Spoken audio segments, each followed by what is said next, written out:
Kalau Umar bin Khattab sudah masyhur sebenarnya kisahnya ya. Beliau di zaman jahiliyah suka mabuk, suka berinteraksi semasa jahiliyah. Ada wanita-wanita, judi, sembah berhala dan seterusnya. Tapi teman-teman sekalian, Umar bin Khattab ini orang yang sangat tegas. Gitu.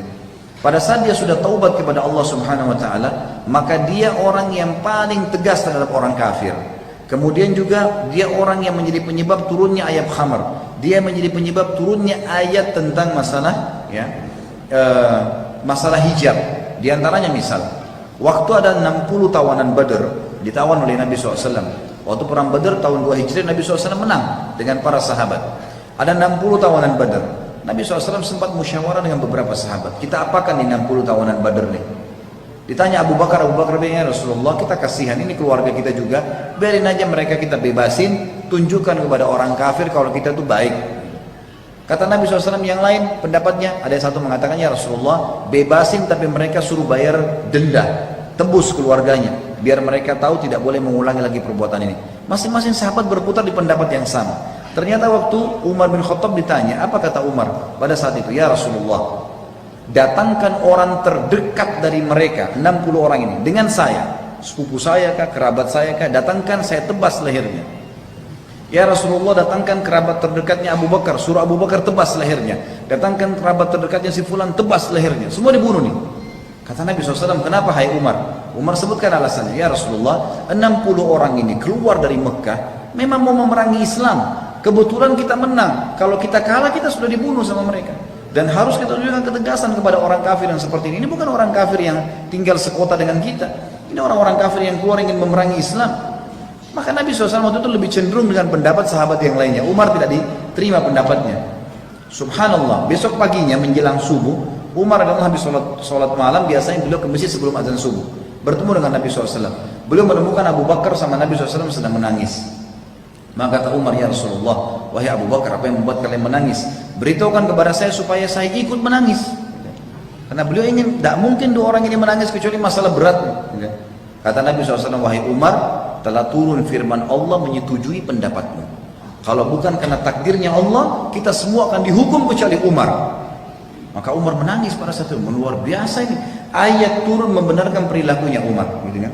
Padahal sebelum Islam teman-teman, dia selalu bersahabat dekat dengan Umar bin Amr bin Hisham, Abu Jahal. Abu Jahal punya budak-budak Islam. Itu Abu Jahal kalau siksa budaknya, Umar datang menyiksa mereka, memukul budak-budak muslim itu, gitu kan? Sampai sampai malam Umar berkata, saya berhenti siksa kamu. Pada orang Islam, saya berhenti siksa kamu karena saya capek saja, bukan karena saya mau berhenti siksa kamu, bukan karena kesian, tidak.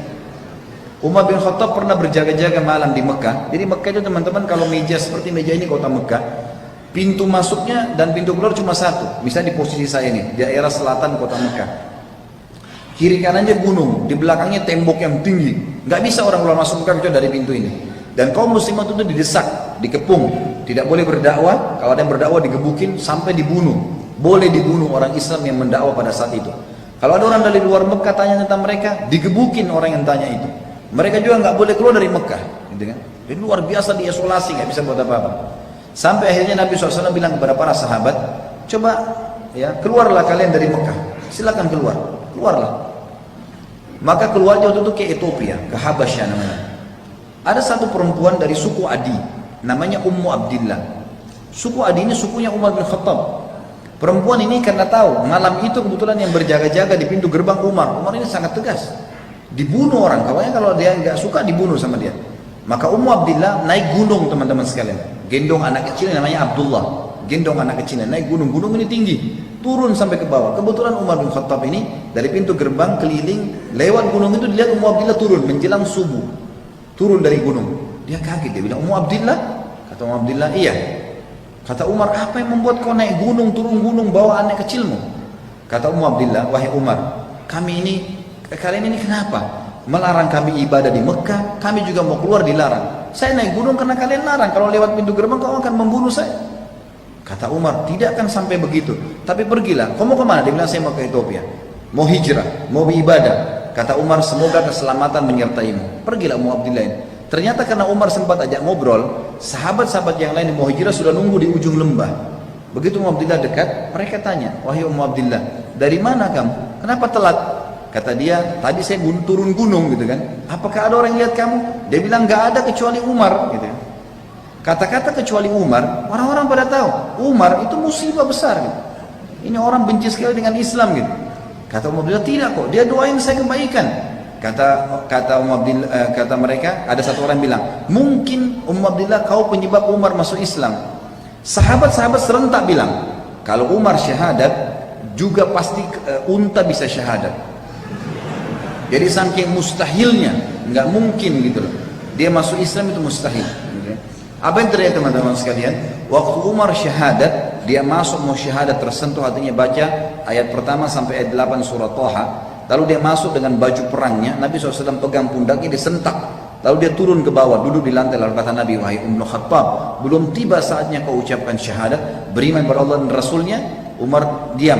2 kali Nabi SAW sentak pundaknya dengan kuat mengatakan, wahai Ibnu Khattab, belum tiba saatnya kau beriman kepada Allah dan Rasulnya.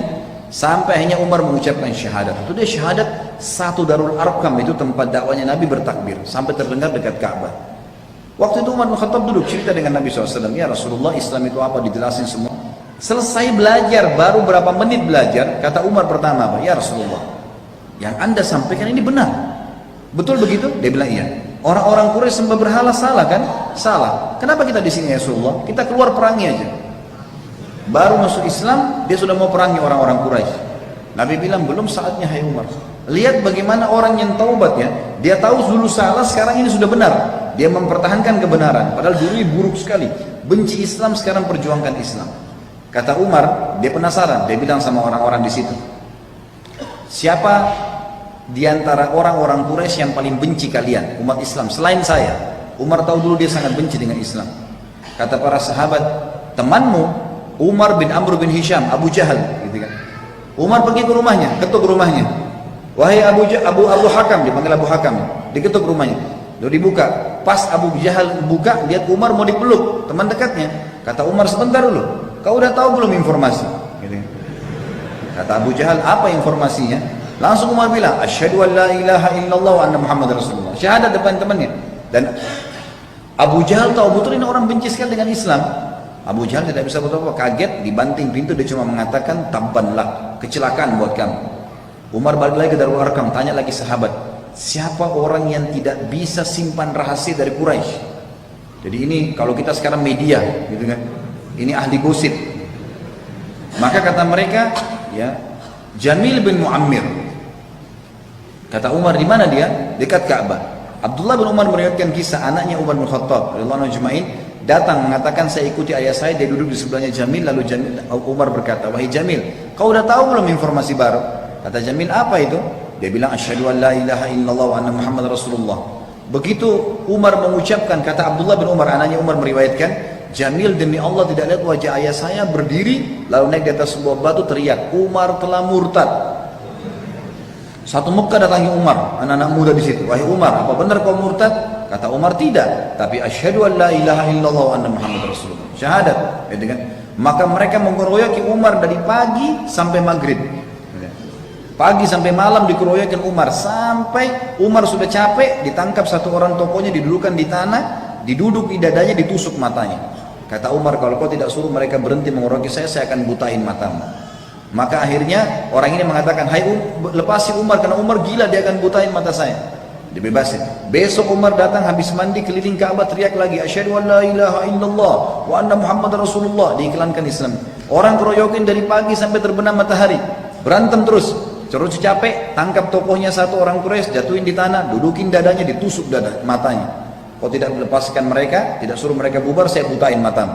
Suruh bubar. Hari ketiga begitu lagi. Hari keempat Umar syahadat, gak ada yang berani lagi. Sudah gak ada lagi yang melawan Umar.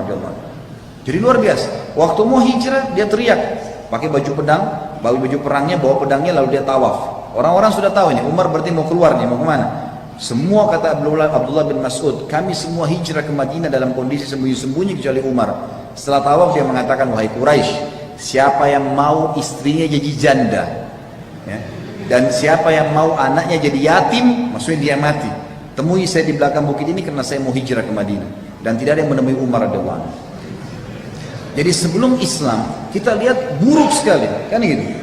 buruk. Jadi teman-teman, kalau ada orang yang pernah membunuh, pernah mencuri, pernah berbuat kejahatan apapun, seburuk apapun, mana ada yang lebih buruk daripada perbuatan ini seperti ini. Tapi subhanallah setelah hijrah berbeda. Jadi bukan aib kita mengatakan iya ini aku sekarang. Perubahan total. Umar dulu suka mabuk, lalu tiap hari dia berdoa, ya Allah turunkan ayat mengharamkan minuman ini, sampai turun ayat pengharaman khamr.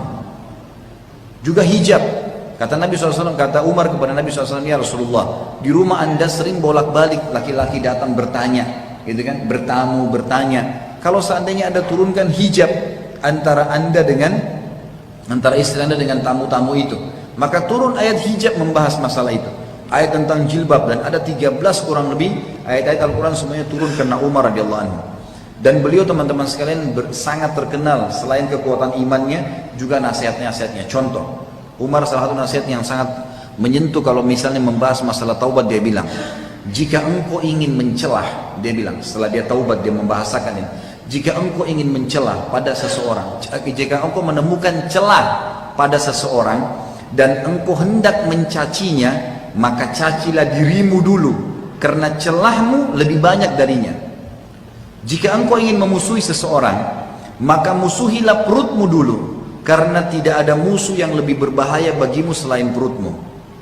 Jika engkau ingin memuji seseorang, maka pujilah Allah, karena tidak ada seseorang yang lebih dalam memberi ya kepadamu dan lebih lembut dan santun padamu selain Allah. Jika engkau ingin meninggalkan sesuatu, maka tinggalkanlah kesenangan dunia, karena bila engkau meninggalkannya maka engkau akan terpuji. Bila engkau mau bersiap-siap untuk sesuatu, maka bersiap-siaplah untuk mati, karena jika engkau tidak bersiap untuk mati, engkau akan menderita, rugi dan juga penuh dengan penyesalan. Bila engkau ingin menuntut sesuatu, maka tuntutlah akhirat, karena engkau tidak akan memperolehnya kecuali engkau mengejarnya. Ini kurang lebih masuk Islamnya Umar dan